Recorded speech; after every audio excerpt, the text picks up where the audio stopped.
Kiran, my God, surprise! ऐसे अचानक office आ गए हो तुम? बताया नहीं तुमने? हाँ घर पे दिल नहीं लग रहा था। सोच रही हूँ कि वापस ऑफिस ज्वाइन कर लूँ। हाँ, लेकिन जोई भी आई है। वालेकुम अस्सलाम। हेलो जोई। हेलो बाबा की जान। ऑफिस आई हैं आप? ओ माय गॉड, यही तो कह रहा हूँ मैं कि देखो अभी कितनी छोटी सी है ये, इसके साथ टाइम स्पेंड करो, रिलैक्स करो, बाद में तो ऑफिस आके ज्वाइन करना ही है तुमने। डर लगा रहता है कि जोई के बाबा कुछ नया कारनामा ना कर दें। आते डोंट। एक काम करो, कुछ चिप लगवा दो मेरे अंदर ताकि तुम्हें सारी इन्फॉर्मेशन मिलती रहे कि मैं कहाँ हूँ, क्या कर रहा हूँ, क्या नहीं कर रहा हूँ। कोई फायदा नहीं है। चिप भी तुम्हारे अंदर जाकर झूठा डाटा देना शुरू कर देगी। तुम इतने बड़े एक्टर हो कि तुम उसका सॉफ्टवेयर भी करप्ट कर दोगे। Wow, don't. और साथ में सेंस ऑफ ह्यूमर भी। Baby, you are learning so many things. I know. Joey का ध्यान रखो, मैं रोहित से मिलके आती हूँ।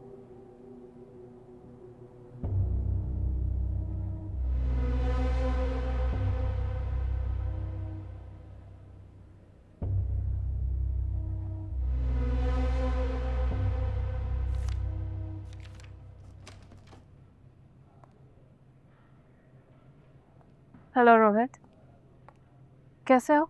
मैं बिल्कुल ठीक हूँ, तुम कैसे हो? थोड़ा टाइम है तुम्हारे पास? इफ यू नॉट बिजी तो बात हो सकती है। या ऑफ कोर्स, बैठो।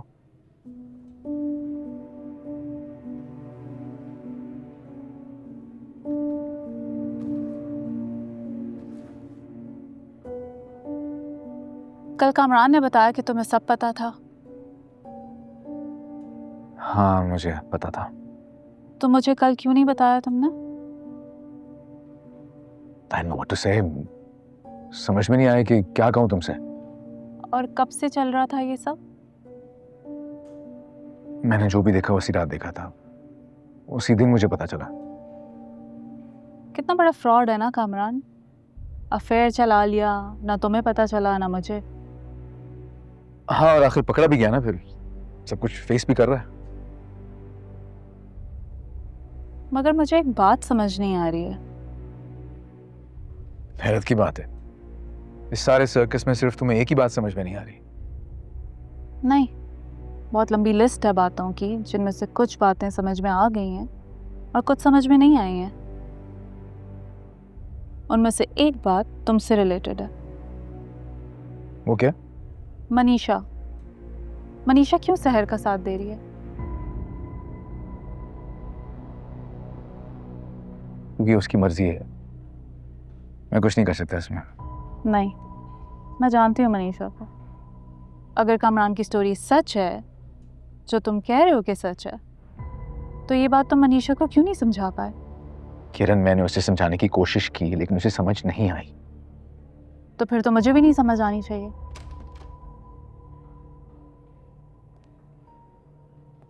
और मैं फिर से कामरान के हाथों बेवकूफ बन रही।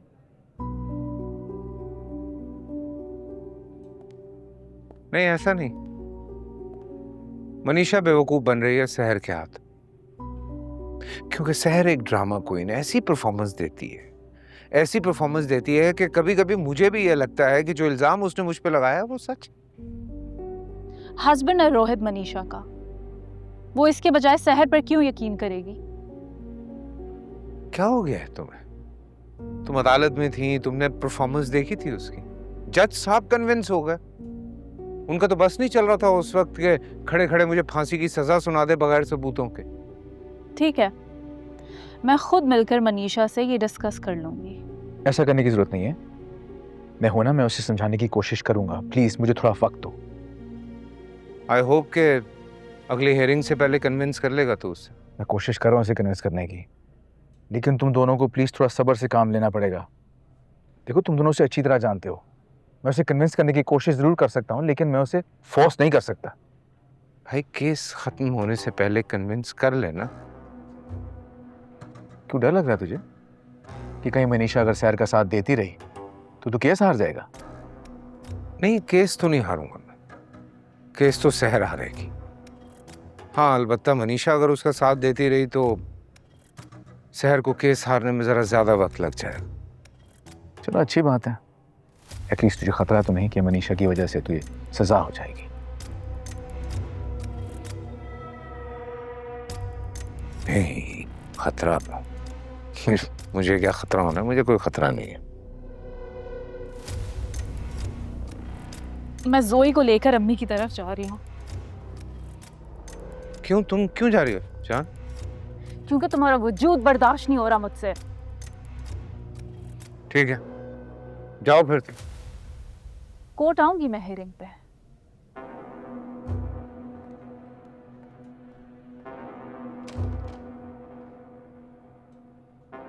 सुन, मुझे नहीं लग रहा कि किरण कन्विंस हुई है मेरी बातों से।